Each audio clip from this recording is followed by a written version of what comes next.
All right, guys. I got the developer notes here, and I just want to go over everything really quick, so you guys get the highlights, all the important stuff, so you don't got to read through all that gobbledygook. Uh, I'm gonna read a lot of direct quotes here, and then I'm gonna quickly go over what that means. First one is after this update, continuous gathering will be enabled when tracking, gathering, or mining targets. And reward information based on world level will be displayed in greater detail on the world map. So hopefully that means we can search for things from the map. So like from this menu, we should be able to like have a little pull down menu and search for stuff. I'm assuming that's what that last part means. Even if it's not, we should be able to just go to the crafting menu, find something, search for it, and not have to go back to the menu every time. That much should be definite. The next one is, in addition, item drop information for elite and boss monsters within dungeons will be enhanced, allowing for clear visibility during gameplay. So that's a good one. So if we go to dungeons, we just kind of go here, and this is really all we get. We get a little bit of this, and we just get the rate info for the main boss. So I'm guessing they're just kind of adding like a lot of the reward information for the other bosses inside, kind of just showing you more about what's actually in the dungeon, not just the final boss, which will be very nice. The next one is, with this update, a feature will be added that allows players to preview basic information about engraved equipment in advance. This one's important, and I'm assuming that they're also fixing the errors in the drops as well, because anybody who's gotten this far knows that you can't see what the engraving does. Like you can hit L3 and kind of like go around these. You can't actually see what the engraving does. There's just no way to see unless you actually craft it or go online and look it up. So that will be fixed. The next one, after the version 1.2 update, defeating elite and boss monsters in the field will grant a chance to obtain material items used for mastery and crafting. In dungeons, elite and boss monsters will also have a chance to drop materials required for crafting. Remnants of the Rift. So, this is important because this does not require keys. It's unlimited play, essentially. The Remnants of the Rift is the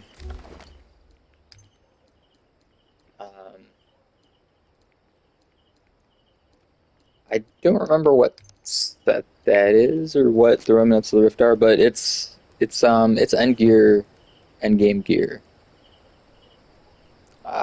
So that will be very nice.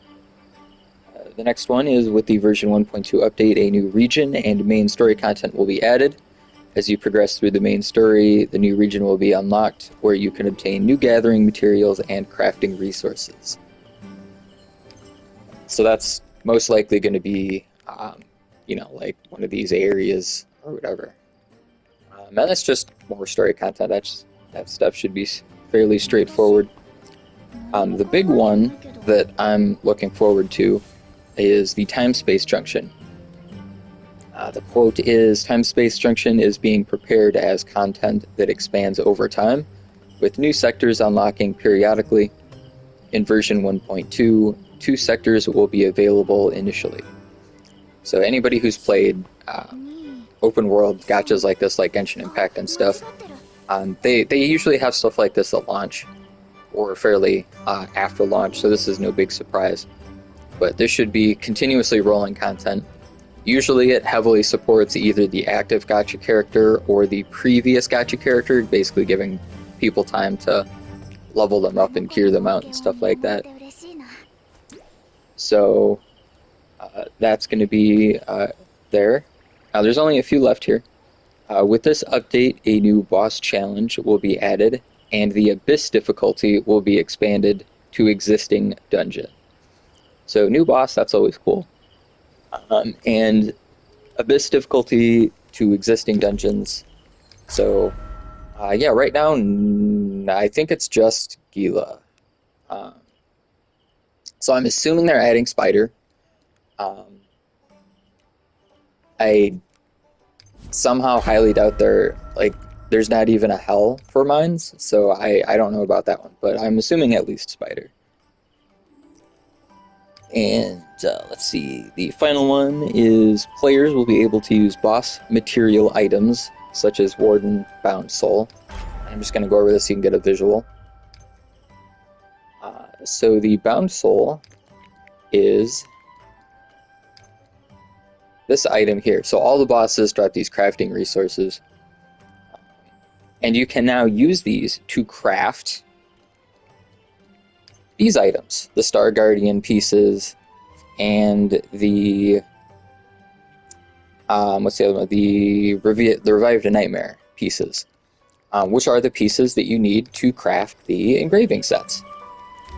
So for every character now, you will be able to craft all of these items here for both sets. Because this should be the Revived Nightmare. So yep, so you can craft all these. It's not going to be down to RNG so much anymore, which is a huge relief to myself and pretty much everybody. They're also sending out a brilliant engraving seal, which is it's just the gold point there. You see, I already got 5 just sitting there. You get plenty of them, but that should already be sent via mail. And that's everything. They did say that they're going to do another kind of developer notes video tomorrow, going a little bit more in depth on this stuff. But that's everything that they released today. Keep liking and subscribing, and post comments if you want to see specific videos. I know I still have a few boss tutorial videos to do. But with that, I will catch you guys later.